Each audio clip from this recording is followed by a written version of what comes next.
Good morning, everybody. You are currently listening to a Tall Girls podcast hosted by a tall girl named India.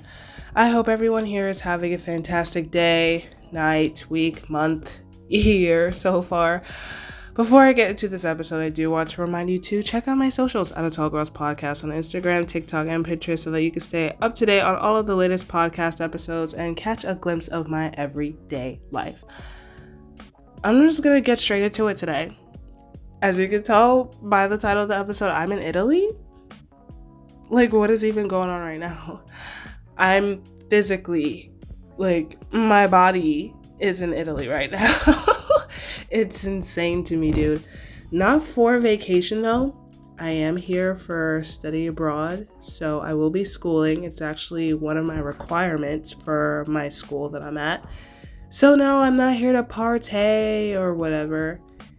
Even though, there will be a little bit of that, responsibly, of course. But I am taking a global brand management course, which is super fun.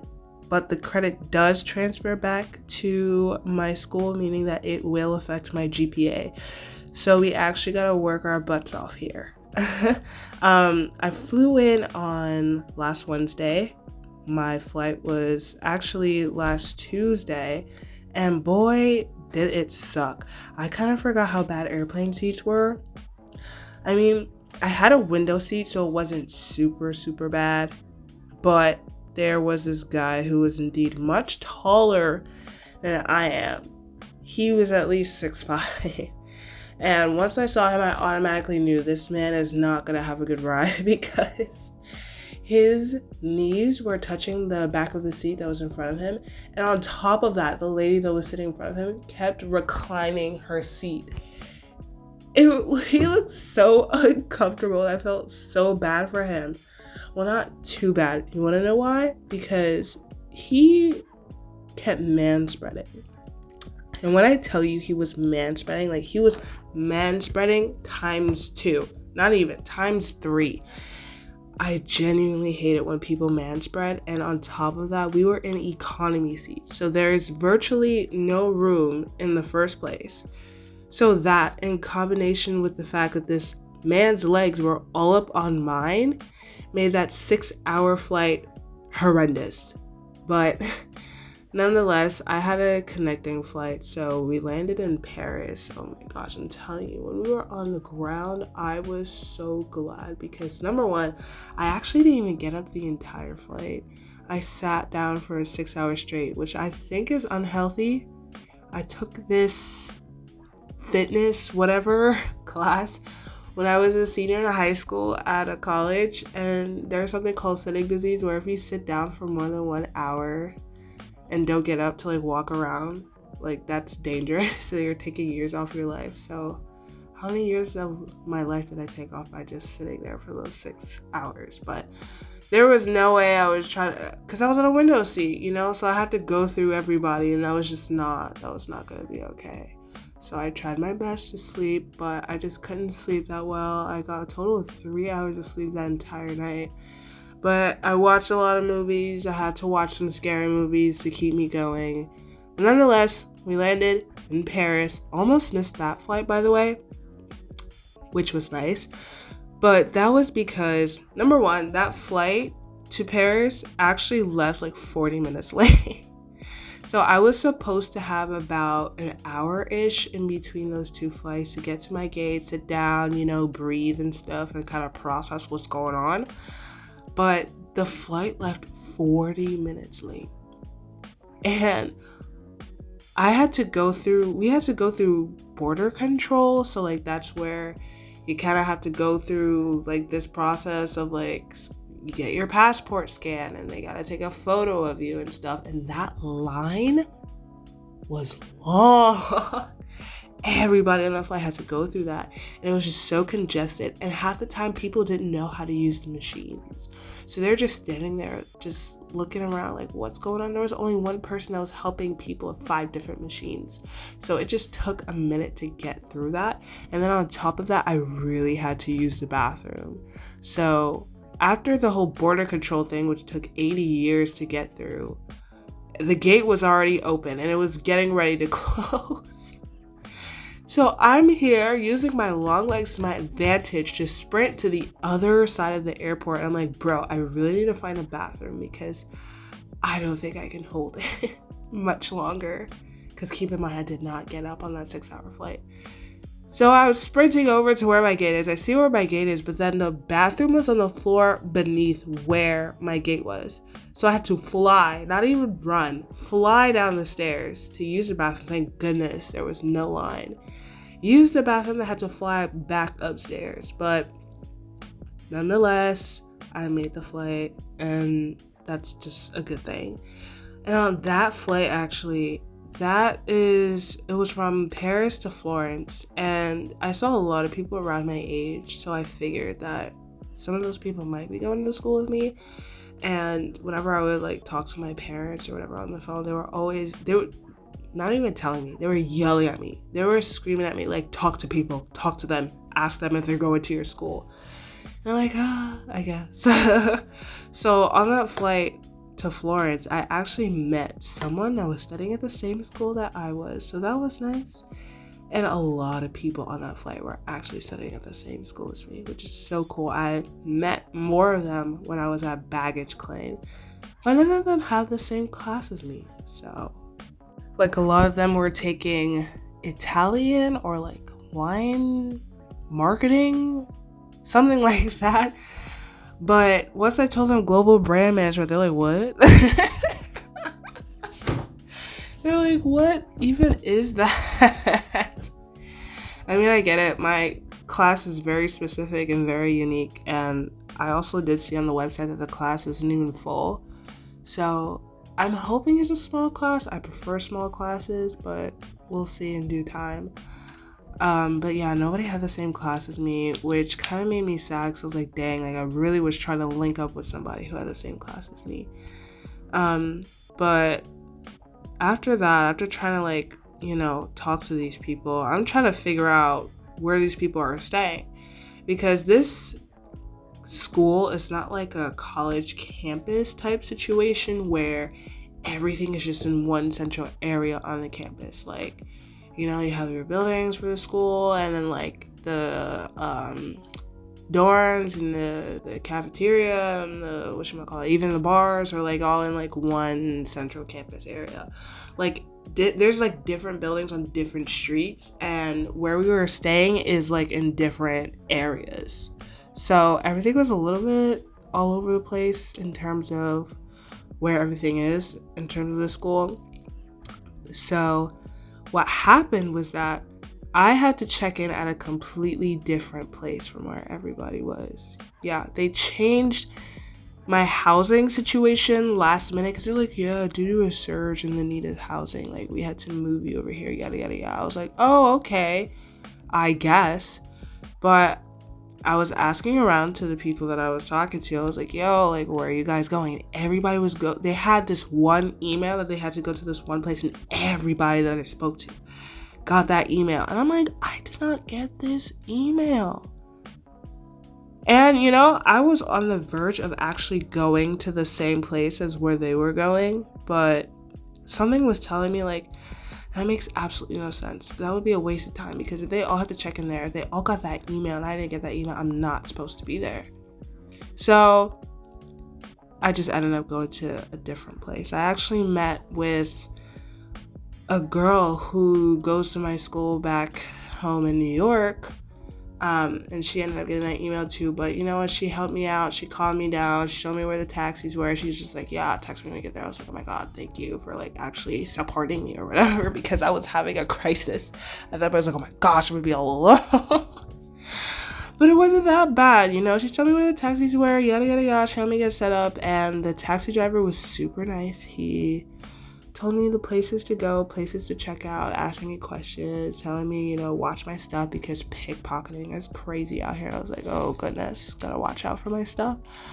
But yeah, eventually I got over to the quote unquote dorms. It wasn't a dorm. They call it a student hotel, which I don't believe is a student hotel because, I hear babies crying. I see grown folks with children here. So I think it's just a hotel, but they placed a lot of students in there.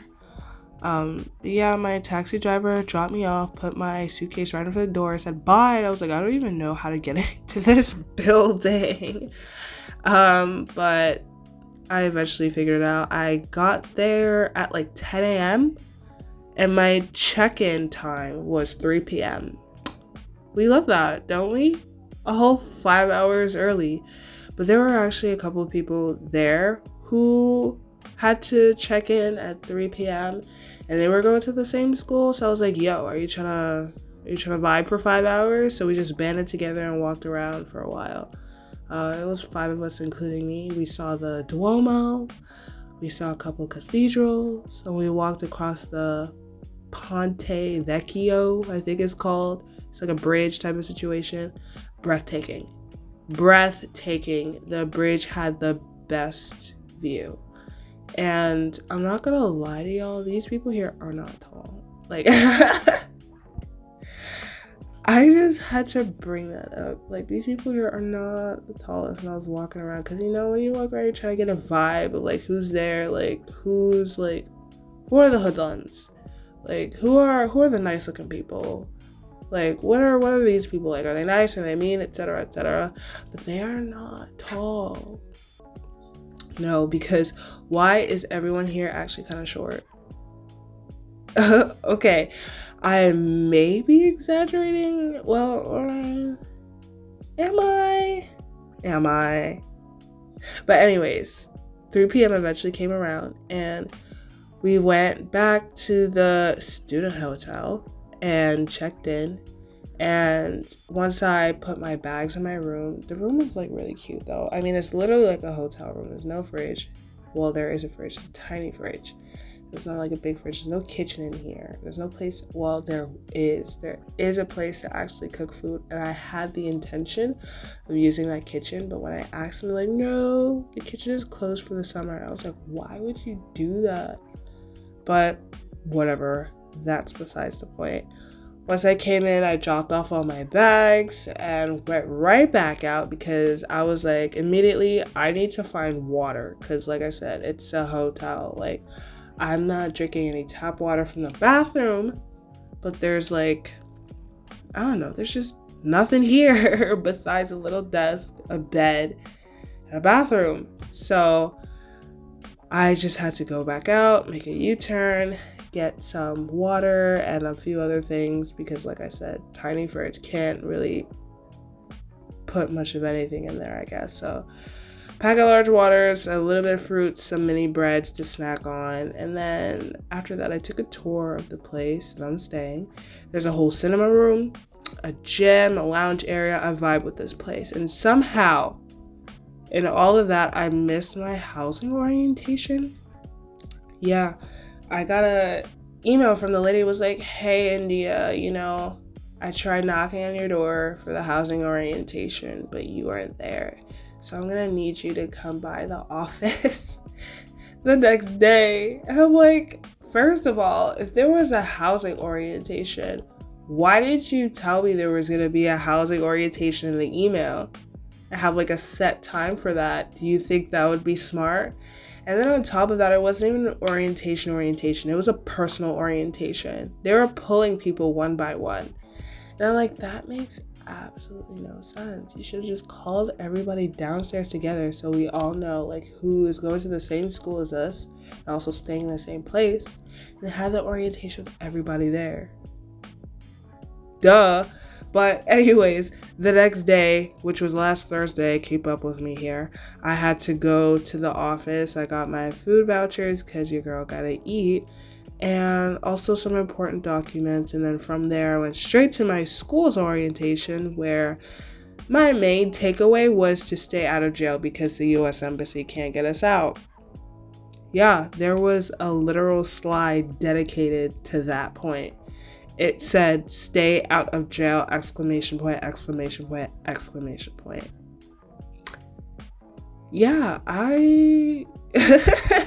the lady was like, yeah, I mean, we can visit you in jail. We can say hi to you in jail. We could try to get you like an American lawyer, but we can't get you out of jail. I was like, whoa, that's cray. But apparently people do crazy stuff out here. Like there was this one picture there were two guys completely naked on the bridge and they took pictures. So I was like, what? First of all, why would you think to do that? Like, being naked in public in general is already illegal, I think. I don't know the laws out here. I really should figure that out. But why would... Whatever. It was for their plot. They did it. But I don't think I have any intention of doing that or going to jail. But we also received some more important documents out there. You know, the boring stuff. So after that, I came back to the student hotel and got ready for this little pizza and wine night, you know. Oh, and then, you know, now I'm officially legal wherever I go. But the first sip of that wine reminded me why I don't even drink alcohol in the first place. So I just had pizza where I had to take off the cheese and I ate some stale chips with that. So that was great. But hey, I met some more cool people. So that was a vibe. And then something interesting to know. By the way, for context, I'm lactose intolerant. That's why I took the cheese off. But a few other people are lactose intolerant here. And they're saying that they're eating dairy. Like they eat the pizza, or they eat the ice cream, well, gelato, and it doesn't upset their stomach as much as long as they like limit how much they eat it. And I'm like, whoa, like I'm gonna take a risk one day and try to eat something that has dairy in it, but I'm like, that is insane. Like over here, the dairy doesn't mess with their stomachs as much as it does back in America. That kind of says a lot about the American cheese. Well, the cheese in America, not American cheese. But I'm going to try it and I'll let you guys know. But on the way back from the pizza and wine night, me and two other girls were walking. I witnessed a lady almost get robbed right in front of me. And keep in mind, this was my second night in Italy. So we're off to a great start. Like, I literally walked past the man who was aggressively eyeing this lady. Oh goodness, it was so scary. Like, I saw the lady coming down. We were coming down from opposite directions. She was just looked like she was chilling, vibing, walking wherever, and then out the corner of my eye, like, I see this guy whose head was turning as she was walking past. I'm like, oh, I was like, oh, he's into that, yada yada yada. I mean, there's nothing wrong with that. But then when she walked past and he put his hood on and started walking like towards her, I was like, whoa, he's on a mission. But it wasn't a good mission because I needed eye contact with him, and he had those eyes that was kind of like telling me like back off or something like that. I was like, what the heck is going on? That shouldn't be laughing because that is so scary. That is so scary. So something in me was like, I just have to stop and watch, because it's like, if something happens to her, at least there was a witness. I don't know if I wanted to go up to the man and just be like, yo, or just go up to the lady and be like, yo, because I didn't want to interfere, because I don't know what he was going to do, because he looked really sketch. And when you're in a foreign country, you don't know who knows who. So I didn't want to get like super involved. But, you know, if I had to like record or I don't know, like try to call for help or something, like I would have. But like I said, I don't know how it is out here. So I just stopped and stood there like a few feet away to watch. And luckily, I guess the girl kind of got a weird vibe and turned around. And it looked like they were arguing a little bit. Like, she was just not feeling it, and he was trying his best to just, I don't know, get her to go somewhere with him. I don't know. But a few other people saw it too and stopped and watched. And I'm like, thank goodness people out here actually are willing to help us Americans or whatever. But she was trying to walk across to the mini market that was across the street, I guess, to, you know, like, there's people in there. So that kind of, like, more witnesses, if you know what I mean. So if something happens, like, she's not, like, alone in an alleyway in the darkness or something. And all I remember was the guy saying, it's cheaper right here. Ugh, disgusting. And he said that with such confidence. Just letting you know, it's cheaper right here. What the heck? You are not picking up anybody with that line. I'm sorry. That was gross, but it was by this park because the student hotel is right across the street from this park area. I'm sorry, this park is so ghetto. It is so ghetto. When I first saw it, I was like, oh my gosh, it's so nice. It has little benches, it has some flowers, it has cool statues, it's right by a bus stop. I was like, whoa, this is perfect. I'm trying to sit in this area a couple times, while I'm here. But as I'm walking by, especially at night, but even in the daytime, some weird people are around there. Like, they don't look mentally okay. A lot of them look like they're gambling or maybe dealing drugs. And when they see us Americanas, we're calling ourselves that, because I feel like that's exactly how the Italians are looking at us. Like, ew, these Americanas. But when we were in this park and it's just like a group of Americanas sitting in one area, they're all like looking over at us. So like, okay, I get it. We're foreigners, but please, like, we're uncomfortable here. So the park just gives off a very bad vibe. So I'm going to try to stay away from there as much as possible. So the next day, on Friday, me and a few people were trying to figure out what to do for like half the day. But it was actually a holiday. The Republic or something like that in Rome. I don't know. It was a holiday. So some of the places were like the museums and other places were free to enter. Like, we didn't have to pay to get a ticket. So we went to the Bobogoli. I'm just butchering these names. I'm so sorry. But it was like a garden area. Like, if you live in New York, think like New York Botanical Garden, but on steroids. That's exactly what that place was. It was huge and stunning. I had to walk up like 20 hills, 20 flights of stairs just to get to the top, but it was so worth it because the view of Florence was breathtaking. I was just, I'm speechless. There was less flowers and fauna, I guess you could say, and more statues and naked men and fountains.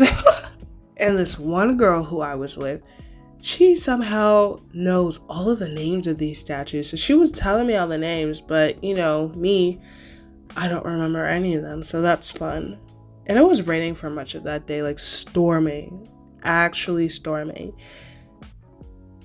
Now that I think about it, every day that I've been here, it's been pouring rain, like actually storming. And that is so annoying. Because my wardrobe in my suitcase, like, don't get me wrong, I came prepared for like cooler weather, like rain and stuff like that. But much of the stuff that I took with me was more so for, hot weather, sunny, 80 degrees. We're going to go to the beach and get a tan type of situation. Not 70 degree, stormy, cloudy type weather. So that's also great. So after we did the whole Bobogoli, I guess, garden, I actually had to stop at because outside there was like little street vendor people, good night, that were selling umbrellas. So I just got a €5 umbrella from a street vendor. # support local businesses. Because I forgot my umbrella at home. Because I didn't think I was going to need it. Actually, I was staying here for a month. It was inevitable that it was going to rain, but I don't know what I was thinking. So I just got a €5 umbrella. That's all that matters at this point. But I'm going to need it to stop hurricaning because I actually want to have a day where I can be outside and not worry about whether or not it's going to rain. So yeah, and then the next day on Saturday, it was pretty chill. We just walked around a little bit. Took some more photos and then went back to the Ponte Vecchio for a sunset. And well, at that point the sun had already set, but she was still cute at night. And then we grabbed a bite. I tried prosciutto for the first time. Is that how you say it? Prosciutto? Anyways, but it was prosciutto and melon, which is an interesting combination. I did not like it at all, but hey, at least I tried it. And that pretty much wraps up my first few days in Florence. And the funniest thing, apparently, how you say thank you in Italian is grazie. But I've been saying grazie for I've been saying grazie for the past 5 days and nobody corrected me till last night. So I just look stupid. The entire time, telling these people grazie, grazie, grazie. I was like on comments like, yeah, like I'm out here and stuff like that, fluent in Italian or whatever, and I'm pretty sure they looked at me like, this stupid girl, it's grazie. So there's that as well. But you live and you learn. At least I learned early enough before, it was halfway through the month, and I just look even more dumb at that point. But, I know this was the Spark Notes version of the first few days, but you can see all the pics and videos and stuff on my social media, which is going to be linked below. And honestly, I can't even believe that I'm here. Like, if you told me at this time last year, a year ago, that I would be studying in Florence right now, I would not believe you. This is unreal, and I still haven't processed it. But I am glad to be here. I'm excited to be here, and I can't wait to see how this month goes. Did I tell you guys that I was going to be here for a month? I'm going to be here for a month. So we have some time here, and I can't wait to visit some cities, like new cities and new countries that are around and stuff like that. Like, it's going to be a good time. It's for our plot, so we have to make it a good time. Thank you so much for tuning into this episode. I really appreciate it. I appreciate you. As always, feel free to hit me up on my socials at A Tall Girls Podcast on Instagram, TikTok, and Pinterest. And just feel free to ask questions about what it's like here. I can give you some details. I can give you the good spots. Well, not right now, because it's only been, a week? I don't know much of anything, but down the line, I could practically give you a tour of Italy. I actually doubt it, but I will try my best. What else? Oh, yes. Leave me a review. Let me know how tall you are. Links for everything is going to be in the description. And I can't wait to share my experience with you guys. So I will catch you in the next one. Good night and goodbye.